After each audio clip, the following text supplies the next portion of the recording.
Well, good morning, everyone, and welcome back to this weekend Vipashyana retreat. I thought it would be good this morning to start with a little bit of a review of some of the things we covered last night to keep them fresh in our mind. So first off, the word Vipashyana, and probably most of you are more familiar with the Pali word because Vipashyana is the Sanskrit word.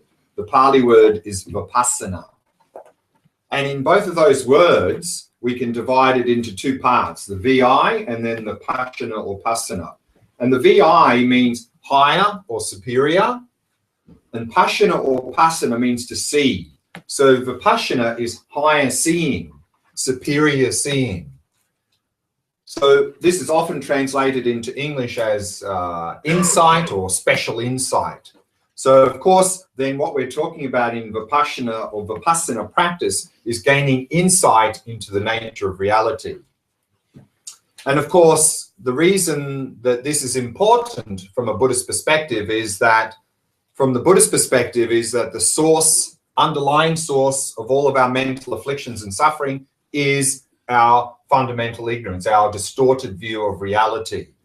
And so if we want to overcome our mental afflictions and suffering, we need to come to correctly realize the nature of reality. And that is what the Vipashyana practice is all about, is to realize the nature of reality.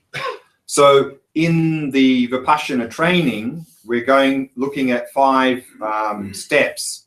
First, we looked at what is our current view of reality and how we distort reality now, how we have a distorted view of reality now.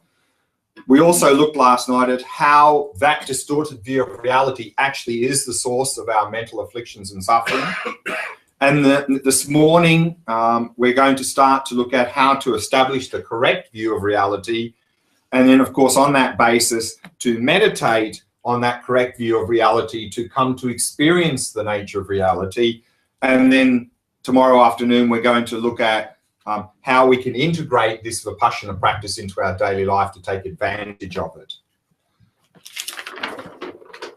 So then last night, the first thing we did was to have a look at our current view of reality, how we distort reality now. And we distort reality in a number of ways, and we briefly looked at 4 ways in which we do not see reality correctly. We see it in a wrong way. The first was that we tend to see things as very stable and unchanging. So of course, intellectually, we appreciate, I think we all understand that nothing is stable, that actually everything's changing moment by moment, because science has proven that. We learned that at school. So none of us has any, I think, intellectual argument about the fact that things are constantly changing. But is that how we see things? Is that how we relate to things in our experience? And I think the answer is no. Experientially, we tend to instinctively see things as somewhat stable and unchanging. You know, this cup here is more or less the same cup that was here yesterday. It'll be the same cup here tomorrow. That's how we tend to relate to things. Of course, that is out of sync with reality. So that is one way in which we do not see reality clearly and we distort reality. Another way in which we distort reality is we often see experiences as in the nature of happiness, meaning particularly our pleasant experiences, we tend to grasp onto them as being in the nature of happiness and hope that they will satisfy us. But the question is, are any of our experiences in the nature of happiness? And of course, the Buddha's assertion is that they're not, and we're going to look at that in more detail this morning. The third way in which we do not see reality clearly is we often grasp onto what's called autonomous self. Is that there seems to be a me here somewhere. There seems to be something more than the body and the mind here. There seems to be this extra thing called me that's here somewhere trying to run the show, trying to control things. So the question is there an autonomous self here? And again, the Buddhist assertion is there is not. But because of us believing in that, that leads to a lot of problems. And then lastly, and at the deepest level, the way in which we distort reality is we tend to see that there is a me here, an independent me here, and an independent objective world out there. And we relate to things in this way. So the question, of course, is there in fact an independent me here and an independent objective world out there? And again, the Buddhist assertion is that there is not. So these are 4 ways in which we do not correctly see reality, and we relate to things in an incorrect way in any one of those 4 ways. Then last night we went on to look at how those distorted views actually lead to our mental afflictions such as attachment and aversion, and how that's leading to our suffering, our experiences. And so we looked at those 6 stages in your suffering and its causes handout here. So maybe just to briefly go through these steps again to have them clear in our mind.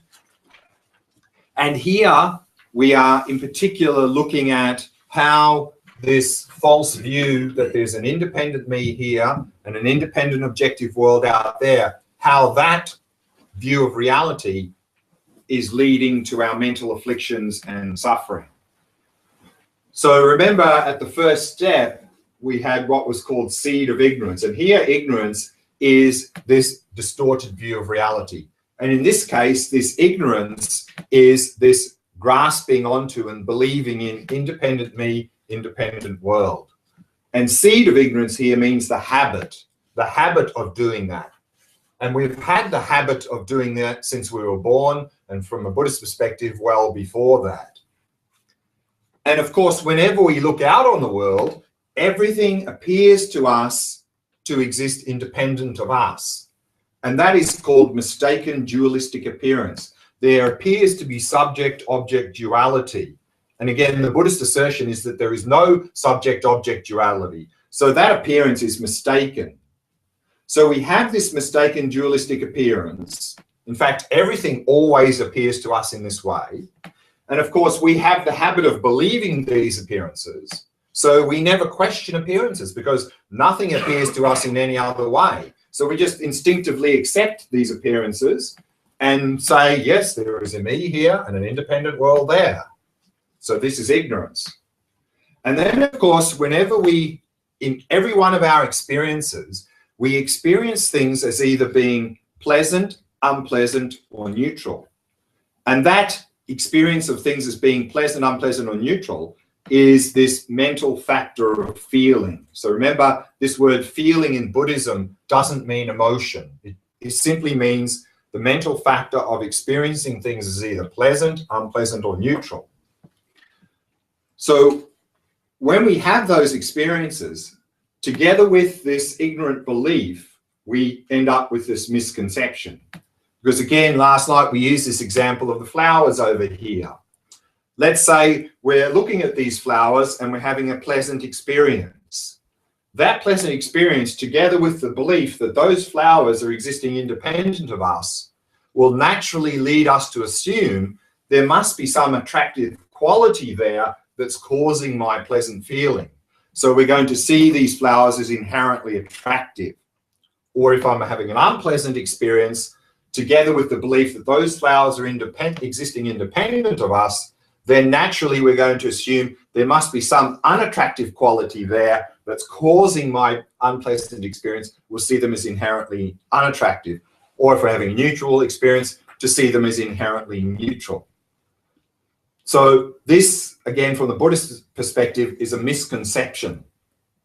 Once we get to that stage, then step 4 easily follows. Because remember, again, if we're having a pleasant experience and there seems to be attractive qualities there that's causing my pleasant experience, then of course I like pleasant experiences. I want pleasant experiences. Those flowers seem to be causing my pleasant experience. I want those flowers. So that is attachment. Or if I'm having an unpleasant experience, I don't want unpleasant experiences. I don't like them. Those flowers seem to be causing my unpleasant experience. Get them out of here. So that's aversion. Or if we're having a neutral experience, we're simply reinforcing the false belief that those flowers are independent of us, which is ignorance, but here often the word used is instead confusion. So confusion, of course, here means confused about how things exist. So these mental afflictions are then driving our behavior, and our behavior, and the Buddhist assertion is any behavior motivated by these mental afflictions lead to our experiences. And our experiences collectively in Buddhism is described by the Buddha using the word dukkha. This is the first noble truth. We're going to look at that in more detail shortly. And of course, this is most often translated as the word suffering. But here we need to be careful, because this word suffering here is not the same meaning as our normal understanding of the word suffering. When we normally hear the word suffering, for us that indicates some sort of unpleasant, painful, physical or mental experience. So of course we're not saying that this always leads to some unpleasant, painful, physical or mental experience. But what we're saying is that our actions driven by mental afflictions always lead to all of our experiences, which collectively are described using the term dukkha. So to really appreciate that, what that means, we're going to look at that in more detail this morning. So this is how, from our distorted view of reality, it leads to mental afflictions, leads to our experiences. And then we had a look at, in terms of Vipassana practice, as a sort of a background to that, we looked at this 3 vehicles chart. Because again, the Buddhist assertion is that to overcome suffering, to achieve liberation, we need to engage in this Vipassana practice. But within Buddhism, we can talk about at least 3 vehicles: Theravada, Mahayana, Vajrayana. And so we briefly looked last night at, within each of these 3 vehicles, what is the Vipassana practice?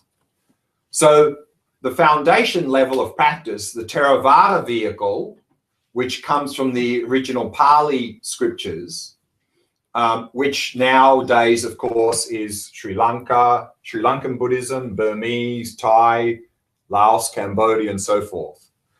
In these traditions, the goal of the spiritual path is nirvana, personal liberation from suffering. And if we achieve that goal, we become an arhat. In order to achieve that goal of nirvana, of course, we need to overcome our distorted view of reality. We need to overcome ignorance. And the Vipassana practice in the Theravada tradition, when you see what is the Vipassana practice, they often talk about what's called the 3 marks of existence. That we need to come to realize 3 things about reality. We need to come to realize the fact that things are impermanent, everything's changing moment by moment, that all of our experiences are in the nature of suffering. But again, remember here, this word suffering is this word dukkha. And then also to come to realize there's no autonomous self. So if we can realize these 3 things, we can achieve the goal of nirvana. So Vipassana practice in Theravada tradition basically amounts to realizing these 3 aspects of reality. Whereas in the Mahayana traditions, which are based on the original Sanskrit texts, and that was transmitted to China, Korea, Japan, Vietnam, and into Tibet, these are all the Mahayana traditions. The goal of the spiritual path is enlightenment, not only personal liberation from suffering, but the goal of full awakening so that we can help to liberate everyone else from suffering. Of course, if we achieve that goal of enlightenment, we become Buddha, a fully awakened one. In the Mahayana tradition, of course, then what Vipashyana practice do we need to engage in to achieve enlightenment? And there, when we talk about Vipashyana practice, we're mainly talking about this realization called emptiness, coming from the Sanskrit word shunyata. So realizing emptiness, of course, is realizing that everything is empty of independent existence. Nothing exists independently. That's that 4th level of distortion. to come to realize there's no independent me, no independent objective world. And if we can come to realize this, then eventually we can achieve this goal of enlightenment. So again, in the Mahayana traditions, when they talk about Vipashyana practice, we're mainly talking about this wisdom of emptiness. But of course, as a basis for that, we also come to realize these three marks of existence. By realizing impermanence, dukkha, and no self, then that provides a very good foundation for the Vipassana practice of emptiness. And then we briefly looked at the other vehicle, the Vajrayana or Tantra vehicle, which, like the Mahayana vehicle, has the goal of enlightenment. And in order to achieve enlightenment, we need to come to realize this emptiness. The difference between Mahayana and Vajrayana, of course, is the level of mind we're using to realize emptiness. In the Theravada and Mahayana, we are working with our coarse level of mind, the mind that is active now. We're trying to refine and stabilize that through the shamatha practice, and then we use that to penetrate the nature of reality. Whereas in Tantra or Vajrayana, we're trying to gain access to the deepest level of our mind, often called very subtle mind, clear light mind, primordial mind, given many different names. And by gaining access to this very subtle mind, it's more powerful. If we can use that to realize emptiness, we can accelerate the spiritual path to enlightenment. So this is, when we talk about Vipassana practice, what we mean. In the Theravada, it really means to realize these three marks of existence. And in the Mahayana traditions, Vipassana practice is primarily talking about realizing this emptiness. So that's the context for Vipassana practice in the various Buddhist traditions. So anything from what we've covered last night that is still not clear before we move on this morning?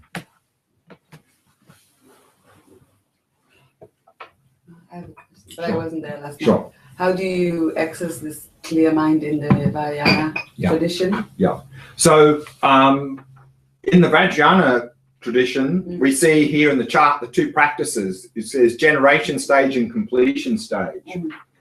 And generation stage covers a lot of various practices. And I won't go into that, but often generation stage involves doing what's called a sadhana, a practice manual, which often involves a lot of visualization, chanting mantra, and so forth. But at the deeper level, generation stage practice, at the deepest level, is more about developing a high level of focus. So it's sort of like a shamatha practice at the deepest level. And we need that because completion stage practice is trying to manifest this clear light mind.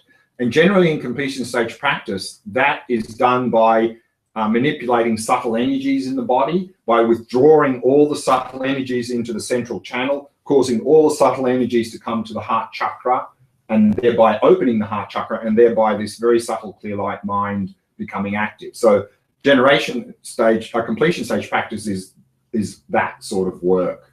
And that's one way of causing this very subtle mind to become active in meditation. So that's Tantra or Vajrayana, the two practices to do that. Anything else anyone would like to bring up? Yeah. Do you have to give up all identification with anything? We're going to be looking at this in some detail this afternoon and tomorrow.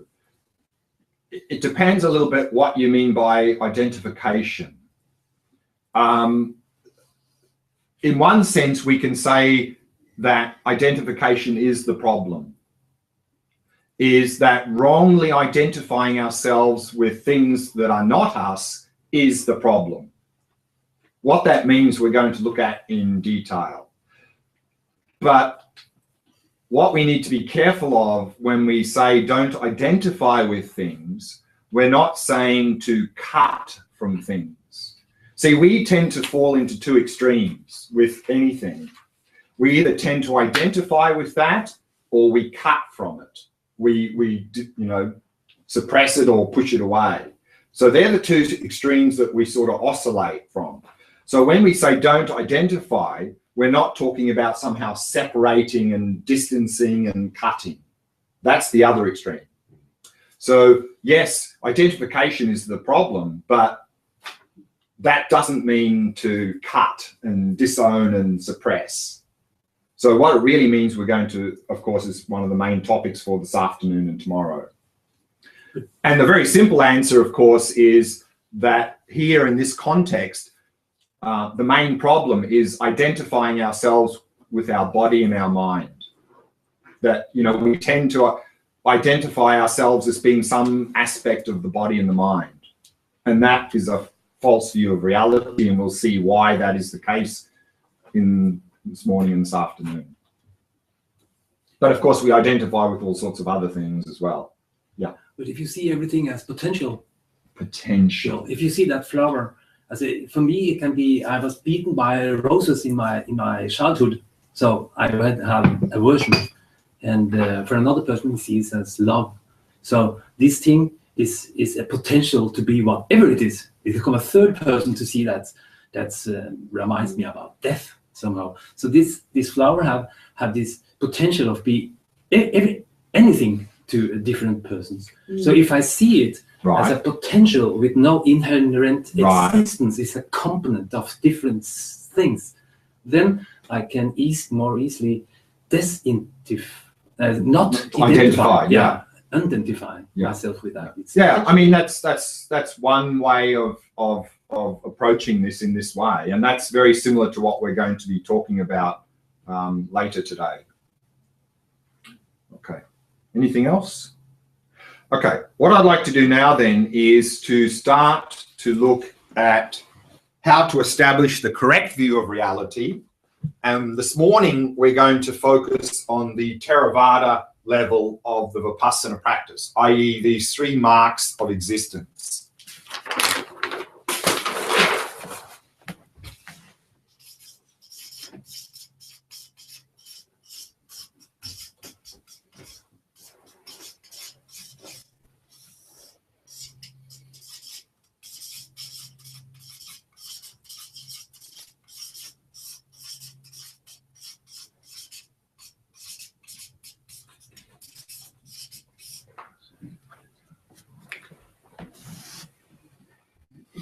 So here we have the idea of impermanence, which of course is a translation of the Pali word anicca and the Sanskrit word nitya. First off, again, terminology. Often in Buddhism, you'll see this word impermanence, and also you'll see the word permanent. So normally when we see the words permanent and impermanent, often for us, that means, or we interpret those words as permanent means something that lasts forever, and impermanent is something that doesn't last forever. That's not really the meaning of the word permanent and impermanent in Buddhism. These words, literally, the word permanent is coming from a word that literally means unchanging. And the word impermanent is coming from a word that literally means changing. So the words permanent and impermanent are not describing how long something lasts. They are simply describing whether or not that thing is changing from one moment to the next. If it's not changing from one moment to the next, it's permanent. If it is changing from one moment to the next, it's impermanent. So of course there are examples of permanent things which last a very short time, and there are examples of impermanent things that last forever. So we're not really talking about whether this thing lasts, how long it lasts. It's simply talking about, is this thing changing from moment to moment or not? So that is what the word impermanent here means. It means something changing from moment to moment. Now, in terms of establishing this view of reality intellectually, again, I think we've all done that work already. Science has proven it. We learned it at school. I think none of us have any problems with accepting that things are changing moment by moment. So this is something I think pretty well all of us already have established this view of reality, at least intellectually. The second of the 3 marks of existence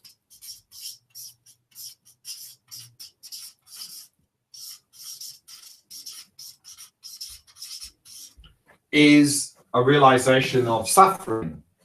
But again, this word suffering here is coming from the Sanskrit word dukkha. So remember, this is the word that the Buddha used in the Four Noble Truths teachings, the first noble truth, to describe the basic human condition. So what does this word dukkha really mean? Because this word suffering for us normally simply means some sort of unpleasant, painful physical or mental experience. Whereas the word dukkha has a much broader meaning than that. So to help us to understand what this word dukkha means, we can look at a presentation called the 3 types or 3 levels of dukkha.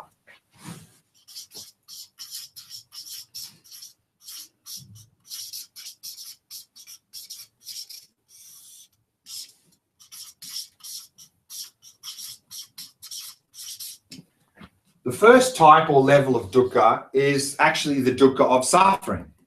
And so here, the word suffering is in fact talking about our unpleasant experiences.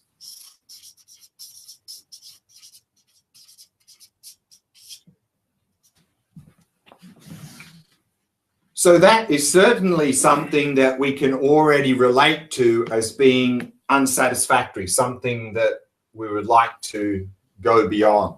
So this, for us, is pretty obvious.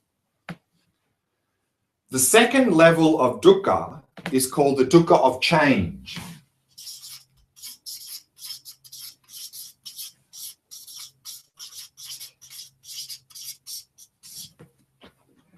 And here, of course, we are talking about the pleasant experiences.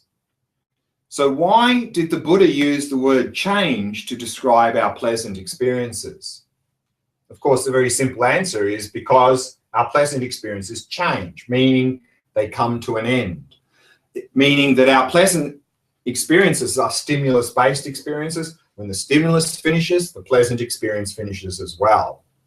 So these, to understand that our pleasant experiences are simply temporal, transient experiences. And also to understand they are not they're not reliable, because to have a pleasant experience, we need a certain stimulus. We can't just click our fingers and have a pleasant experience whenever we want one.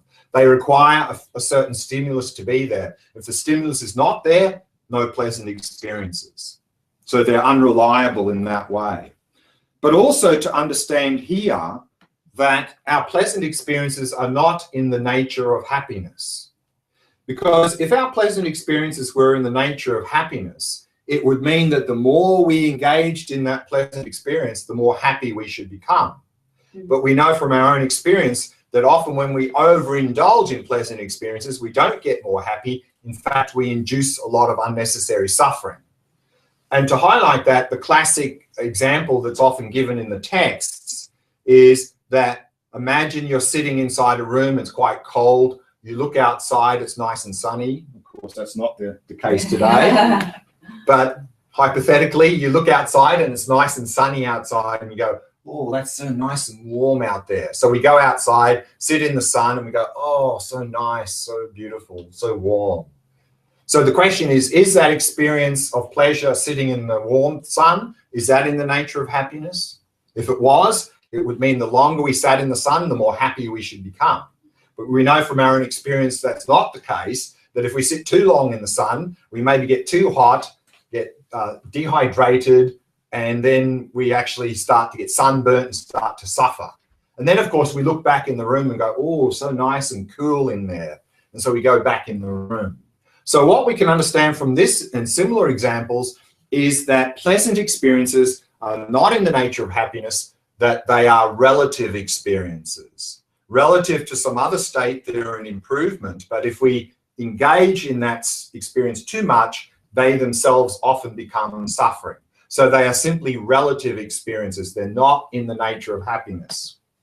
So this is what we are to understand here. Also, of course, if we don't understand this, what we tend to do is we tend to equate pleasure with happiness. And then we grasp onto that pleasurable experience hoping that it's going to make us happy. And of course, that grasping or attachment to pleasant experiences often induces a lot of unnecessary suffering. So therefore here, the Buddha is trying to show to us how to relate to pleasant experiences correctly by using this word change. To understand they're simply transient experiences, they're unreliable, they're not in the nature of happiness, and therefore simply enjoy them while they're there and don't grasp onto them, hoping for them to fulfill us. So if we can do that, then we can simply enjoy those experiences. So here then, and many spiritual traditions understand that craving or grasping to pleasant experiences creates a lot of unnecessary suffering. So that's not something unique to Buddhism, that idea that desire or craving or attachment to pleasant things is a source of a lot of suffering. So therefore, intellectually we may appreciate that, but again, experientially, we tend not to see things in this way. So therefore, we are to reflect on this point to really come to appreciate that our pleasant experiences really are not in the nature of happiness, and therefore not to chase after them.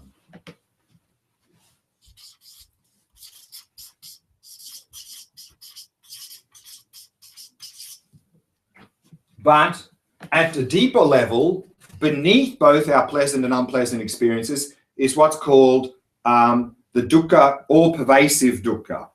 All-pervasive dukkha is meaning that, as the name suggests, is that we can't go anywhere or be anywhere to be completely free of the potential of some sort of suffering.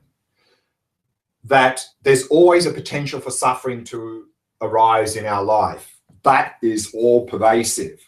To realize this fact, and to realize this, we can understand that the source of our suffering is our mental afflictions. As long as we have mental afflictions in our mind, as long as we have craving, attachment, jealousy, aversion, anger, as long as we have these mental afflictions in our mind, there's always a potential for suffering to arise.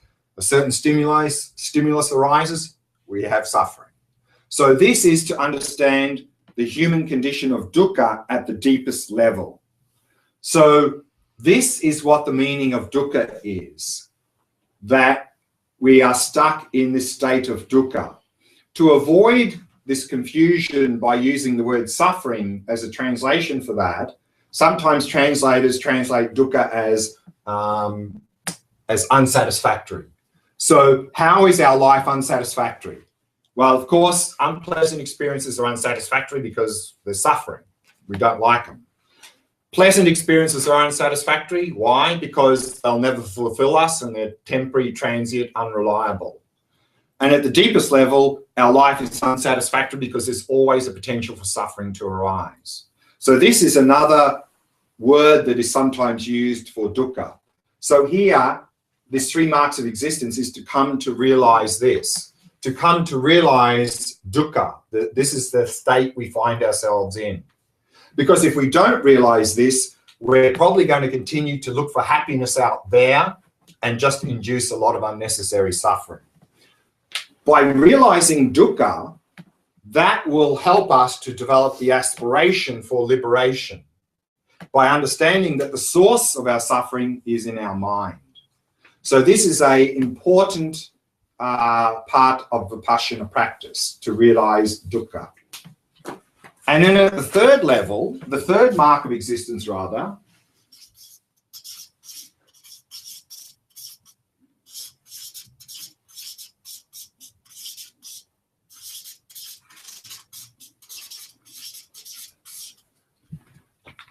is to realize no self. In Pali, anatta, in Sanskrit, anatman.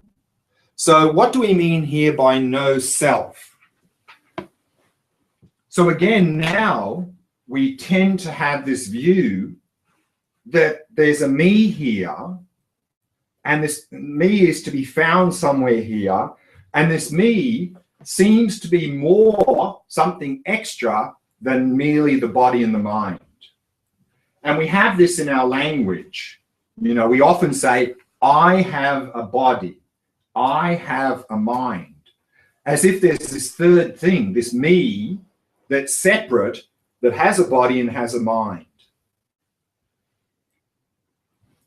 And also sometimes we have these thoughts, like sometimes we have a thought, we look at our body, we don't like what we see, and so sometimes we even have a thought, oh, I'd like to swap this body for a more younger, more beautiful, more healthy body. Sometimes we have this thought.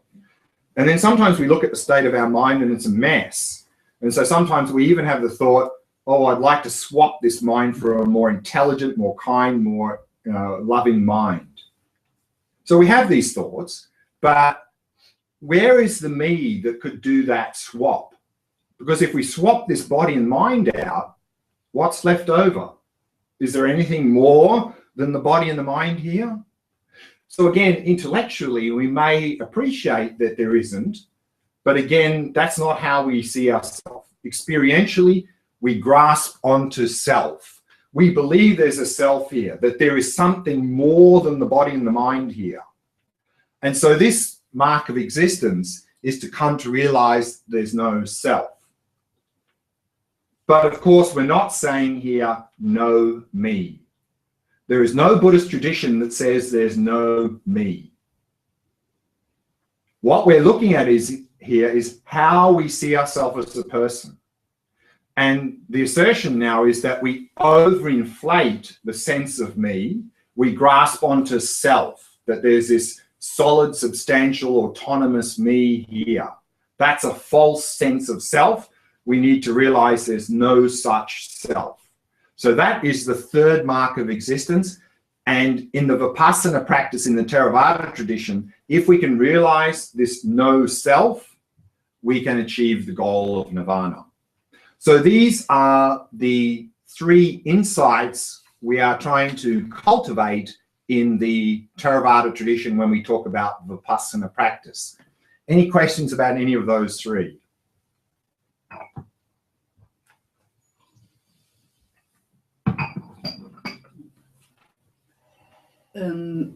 This thing about our idea about swapping body and mind and something like this, it's just a part of our mind that is thinking that the rest of the mind is crap, right? So you want to swap half your mind. Yeah, but isn't not that, the good bit. Exactly. I mean, there's this little something that we think of as self, which is just actually part of our mind that wants to swap the rest, right? So we want to surgically slice out half the mind. Isn't that how it is? Is it?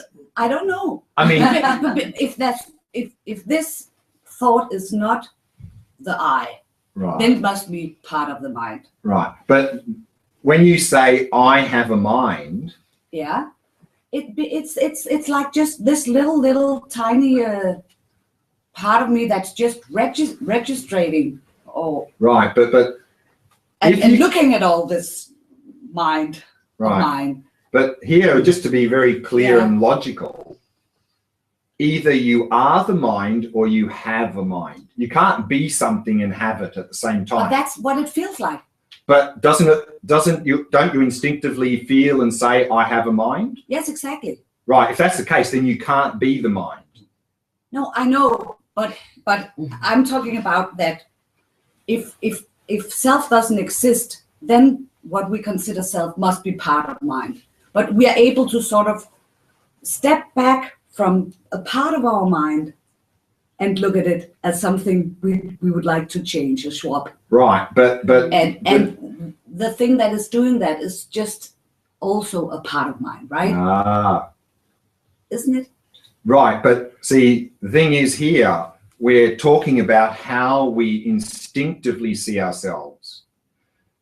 If we think about it intellectually, we can understand correctly that what's observing the mind, of course, is the mind itself, and that's fine. But that's not how we identify ourselves instinctively. That's the problem. See, the problem is, as with the case of impermanence, is there's often a disparity between our intellectual understanding and our experience, or how we see things. I mean, same thing, impermanence, intellectually, we know this is changing moment by moment. We know that. But is that our experience? Is that how we relate to that in our experience? No. No, that's the problem. There's a disparity. And so when we start talking like this, we can correctly, intellectually talk about these things in a correct way, and that's fine. But the disparity is that's not actually how we're behaving. That's the problem. That's the problem, is that maybe intellectually we can understand these things in a correct way, but when we look at our behavior, that's not what we're doing in our behavior. That's the problem. Like, we're instinctively connected to that. We're instinctively identifying. Because it comes up so quickly. Exactly, exactly. That's the problem. That's why just having this intellectually, you know, we can go through all these points and we go, yeah, I accept that, I accept that, I accept that. Oh yeah, I know all that, that's fine. And we're still a mess because intellectual understanding is not enough. That's why Vipassana practice is critically important. Vipassana practice is bringing this intellectual understanding into experience, so that not only intellectually can we understand reality correctly, but experientially we can see reality correctly. That's Vipassana practice. Great. That's what we need to do. Yeah. Would it be right to say that having an insight of the reality of the self would lead to change in the instincts? To change in the instinct, the reaction or respond. We're going to be looking at this in the next session this morning, about the various stages we go through in the Vipassana practice and the effect that has on our life. So it depends at what level we come to experience things, how that impacts our daily life. So that's something we're going to be looking at in the next session. Maybe we can leave it till then. Yeah. Okay. So what I'd like to do now, before we go for morning tea break, is to start to do a little Vipassana practice within the scopes of the 3 marks of existence, in particular, focusing on the first, impermanence. And here I'm going to be drawing directly on the Theravada tradition, particularly as practiced in the Burmese tradition. Those of you who've done Goenka Vipassana retreat know this practice very well. And it's simply to observe the body and to observe what's going on in the body and to notice whether there's anything stable and unchanging, or is everything changing.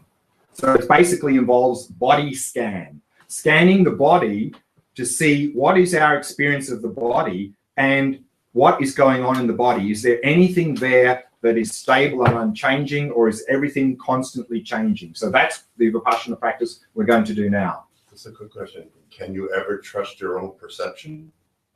So this is why we had the shamatha retreat last weekend, is that if we don't have a valid tool, like if a scientist is running an experiment and the equipment they use is not functioning properly, can they trust the result? No. Similarly here, if the tool that we're using, which is our own mind, is not functioning well, we can't trust the result. We just have all sorts of spaced out experiences. So therefore, we need to develop the tool of the mind, and that is shamatha practice. In shamatha practice, we're developing a very stable, clear, focused mind. That's the equipment we need to engage in this Vipassana practice. And then, of course, on top of that, as with the scientific community, even if they have some results from their experiment, it's to be validated, it needs to be peer reviewed. No? Other experimenters need to come up with the same result to validate. Similarly, here we have thousands of years of validation from other masters, and there are living masters who can then peer review our results. We can explain them to the people who have done the experiments, and they can ratify our results or say, no, you're just spacing out. This is your problem. This is where you're going astray. So we need the same validation method as with the scientific. One, have functioning equipment, and two, be peer reviewed. So we need that same mechanism. Otherwise, we could just do something and come up with all sorts of strange ideas because our mind is not functioning properly, or we misinterpret the results, which happens in the scientific community, misinterpretation of results, and that's set straight by this peer review mechanism. So that's why, particularly with this sort of practice, it's very important to have that functioning mind through the shamatha practice and to have peer reviewed by relating to what many meditators have experienced and then what a living teacher, qualified teacher, can relate to us about this. So this is a very important point. Otherwise, we can come up with all sorts of strange ideas. Very important. Okay, so let's do this short Vipassana practice. So again, we're going to be focusing within the body and really just focusing on the first point here and see if there is anything in the body that is stable and unchanging.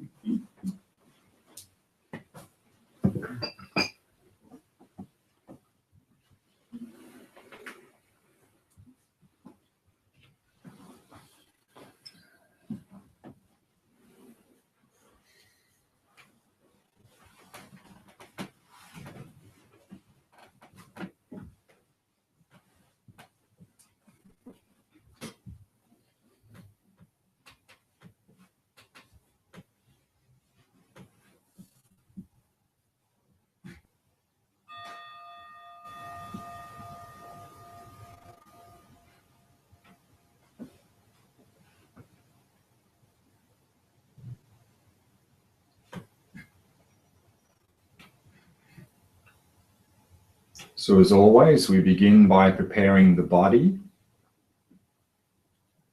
setting the body into a state of relaxation, stillness, and vigilance. So keeping the back nice and straight.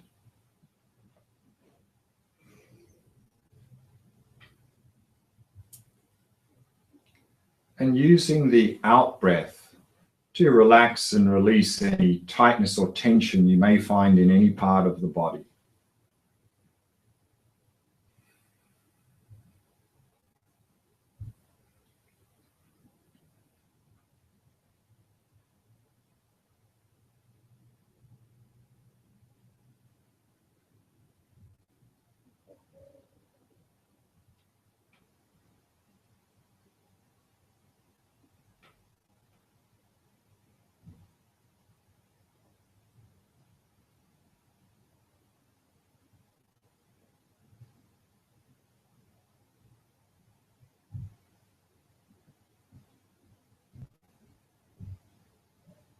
Softening and relaxing all the muscles in the face.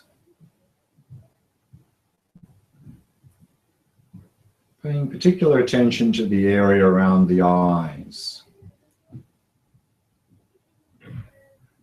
All the muscles around the eyes, soft and relaxed.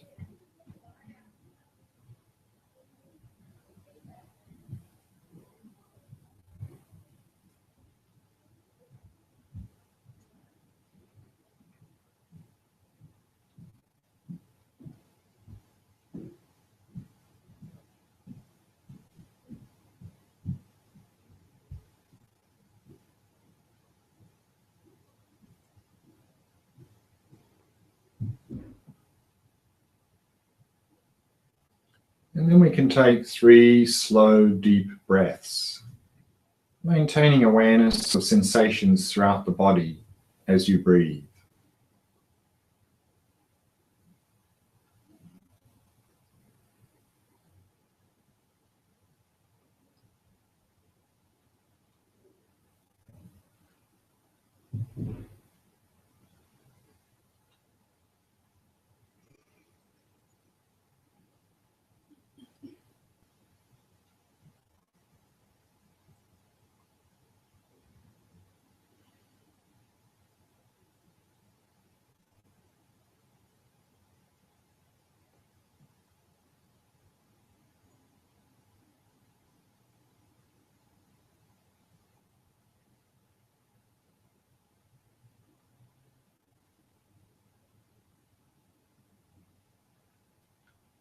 And then allow the breathing to settle into its natural rhythm.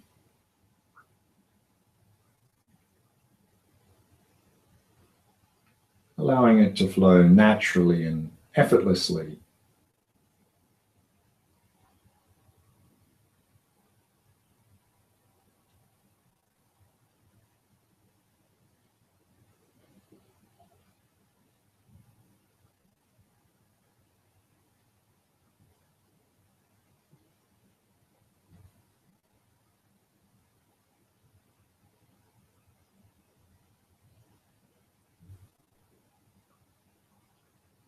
And then without dwelling in the past, without anticipating the future, simply allow the mind to come to rest in the present moment.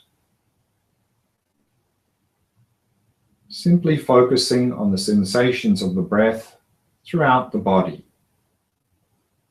Wherever you can most easily notice any sensations associated with the breathing.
So let's now examine the field of the body to come to better understand the nature of the body.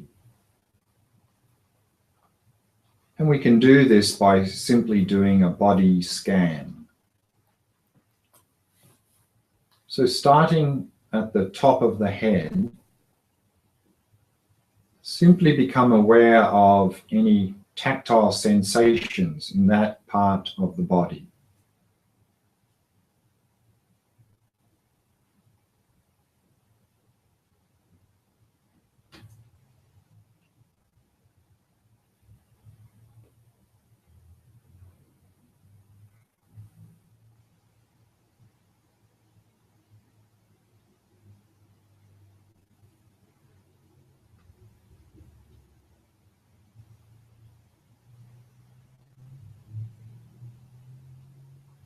And then slowly moving down to the area of the face.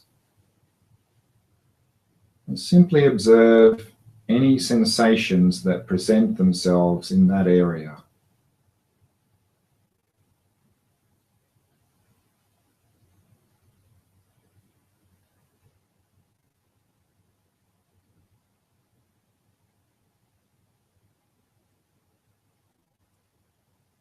Are any of these sensations stable and unchanging?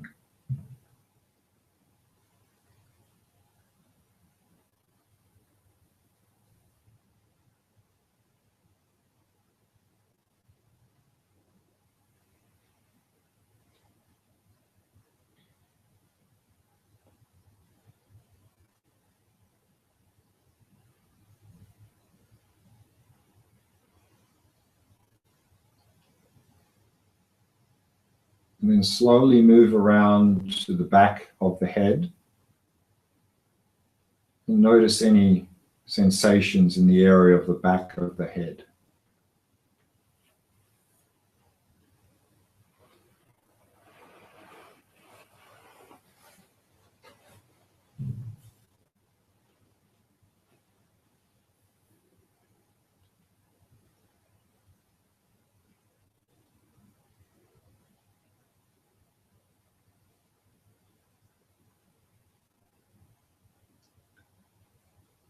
And then moving down to the area of the neck and shoulders. Simply observe tactile sensations in this part of the body.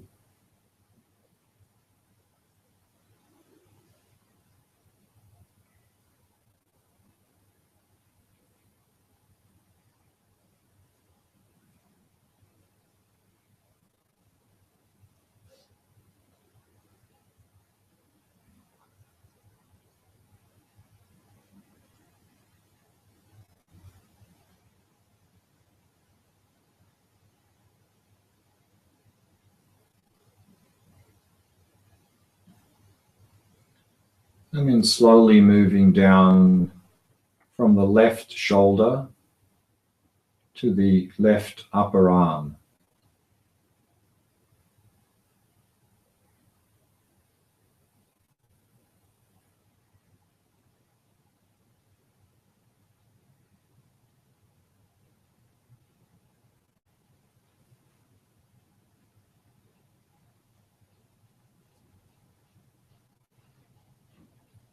Then slowly moving down to the left elbow and the left forearm. Again, noticing any sensations in this area.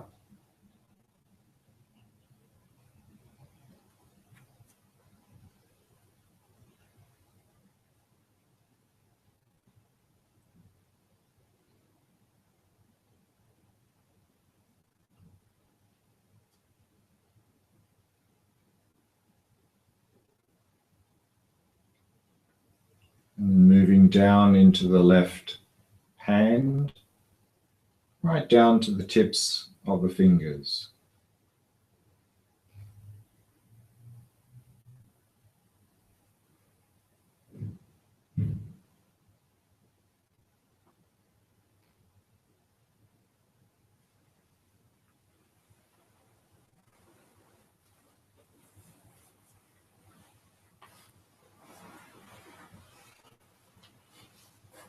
And then going back up to the right shoulder, and slowly moving down to the right upper arm.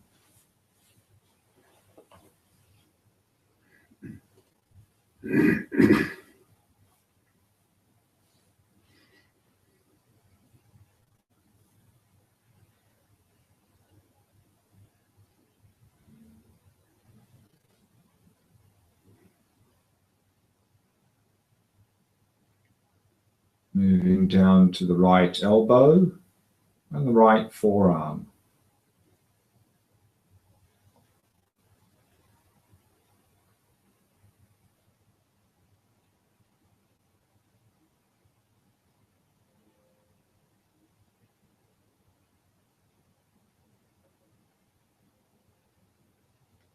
Moving down to the right hand, right down to the ends of the fingertips. Noticing if there's anything stable and unchanging in this area.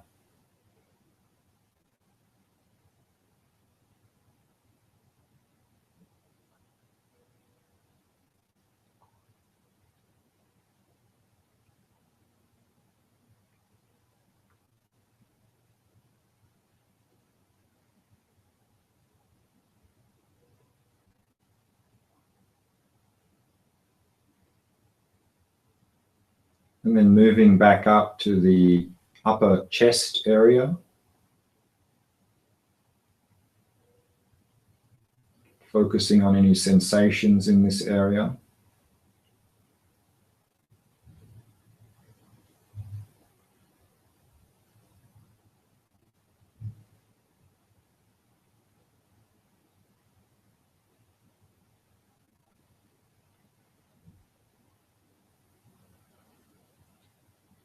Slowly moving down to the area of the diaphragm and stomach.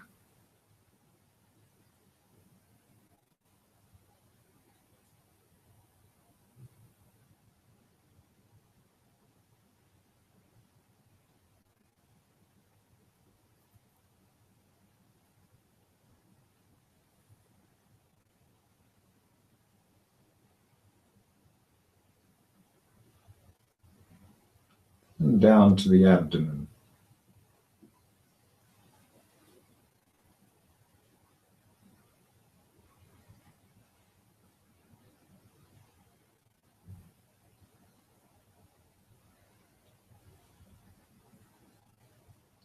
And then moving back up to the upper back area, the area between the shoulder blades.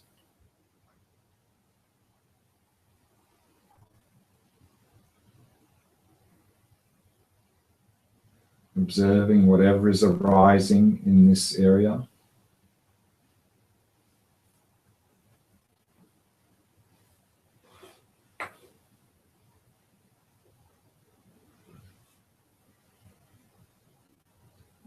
Slowly moving down to the area of the middle of the back.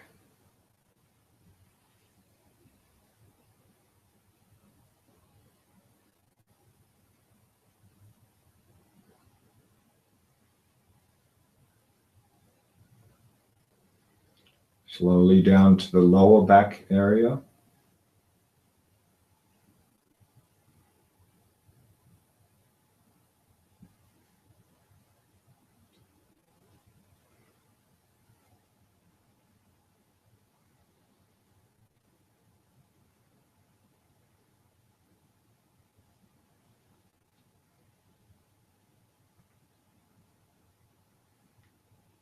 Moving down to the area of the left hip, noticing any sensations in this area.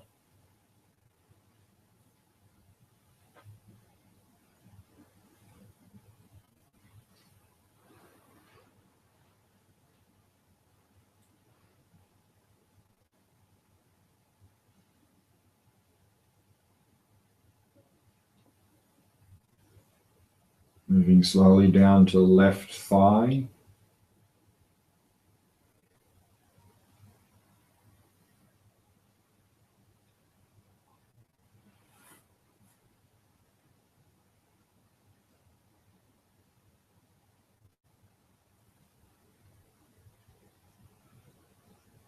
Down to the left knee.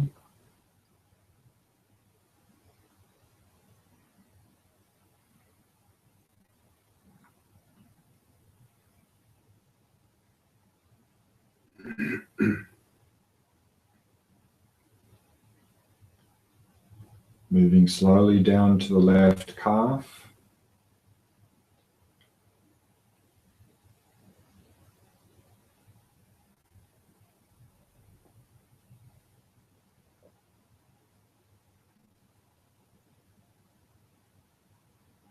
The left ankle.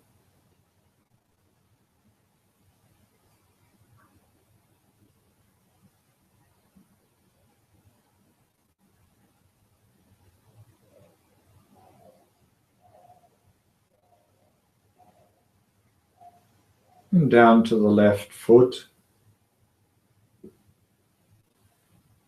Right down to the tips of the toes.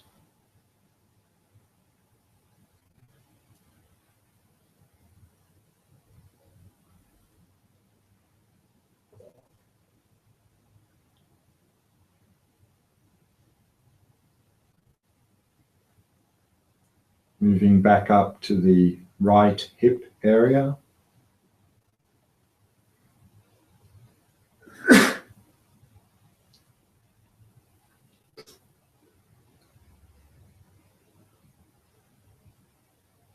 The right thigh.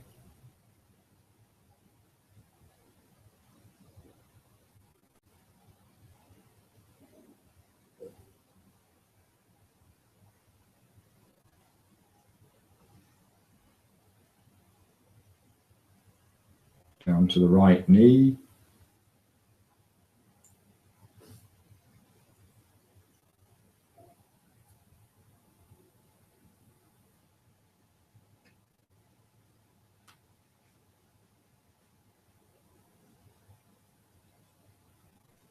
the right calf,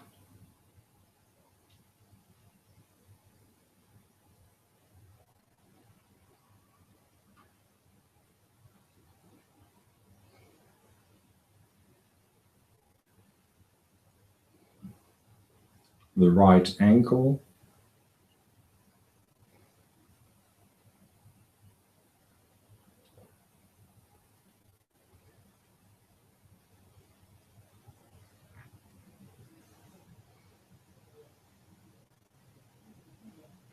and down to the right foot.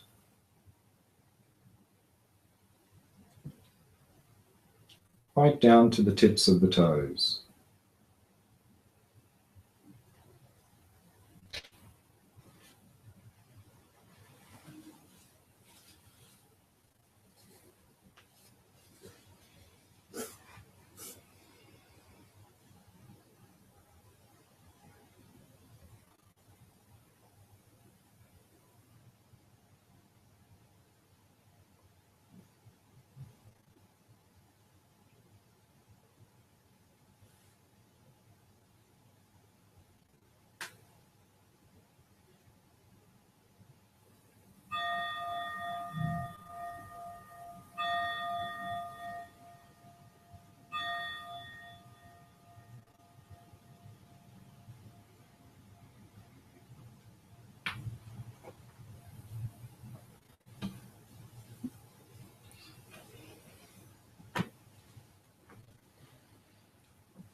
So let's take a 15-minute tea break, and then we'll come back and continue our exploration into the 3 marks of existence.